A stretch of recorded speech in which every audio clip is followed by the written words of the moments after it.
আচ্ছা মায়েরা, আপনার একটু জোরে বলুন তো, ছেলে হলে আনন্দ না মেয়ে হলে আনন্দ? জোরে বলুন। যাদের মেয়ে হয়েছে তারা মেয়ে বলছে, যাদের ছেলে হয়েছে তারা ছেলে বলছে।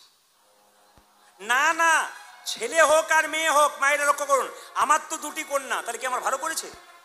হ্যাঁ, ঈশ্বর যা করেছে ভালো করেছে।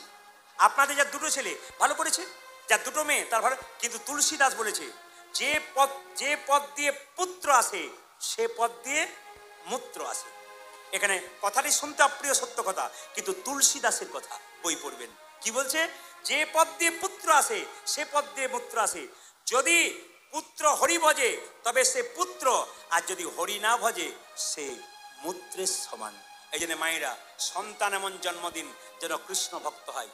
জন্মের পরে সবাই লক্ষ্য করুন, যাদের বাড়িতে ছোট ছোট বাচ্চা আছে, আমি প্রায় জায়গায় গান করতে গিয়ে যার বাড়িতে বাসা, ছোট বাচ্চাগুলোকে কোলে নিয়ে এসে বলে, বাবা একবার বলে দাও তো রাধে রাধে। বাচ্চারা বলে রাধে রাধে রাধে রাধে।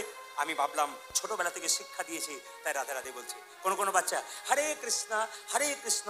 আবার কোনো কোনো বাচ্চাকে তার মা বলে, দাঁড়িয়ে দেখছিস কি, একবার সোজা চলে এসে প্রণাম করে দিল। এইটুকু বাচ্চা হুস করে পড়ে দিল। কেন?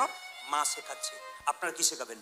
ছেলেকে বাচ্চা অবস্থায় বাড়িতে বলবেন, আগে দেব মন্দিরে ভগবানের মন্দিরে প্রণাম কর, সকালে ঘুম থেকে উঠে তো দাদু ঠাকুমাকে প্রণাম কর, আমাকে আর তোর বাবাকে প্রণাম কর।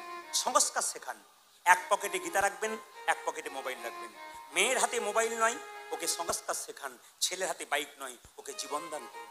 কম বয়সে ছেলের হাতে বাইক দেবেন না, জীবন দান করুন। কম বয়সে মেয়ের হাতে মোবাইল দেবেন না, ওকে সংস্কার শেখান। আমি আপনাদের বলবো, যদি বাচ্চাদের বেড়াতে নিয়ে যান, পার্কে বেড়াতে নিয়ে যাবেন না, ওখানে উল্টো পাল্টা জিনিস দেখা যায়। যদি বেড়াতে যেতে হয় সপ্তাহে একদিন, ভগবানের মন্দিরে যান। আপনার স্বামী স্ত্রী প্রণাম করুন, আপনার বাচ্চা আপনার পেছন পেছন প্রণাম করবে। আপনার বাচ্চা একদিন কৃষ্ণ ভক্ত সন্তান হবে। মা বাবা পারে একমাত্র কৃষ্ণ ভক্ত করে দে। বাঘিনী যখন সাঁতার শেখায় বাচ্চাদের, বাচ্চারা পারে দাঁড়িয়ে থাকে, একবারে জলে নামে না, আগে বাঘিনী নেমে যায়, তারপর বাচ্চাগুলো নামে। কেন? বাচ্চা জানে মা যদি নেমে যায় আমাদের কোনো ভয় নাই। ধর্মের পথে যদি মা নেমে যায়, বাচ্চারা কেন নামবে না? মা যদি কৃষ্ণ ভক্ত হয়েছে বলে তো সন্তানরা এত বড় কাজ করতে পারছে।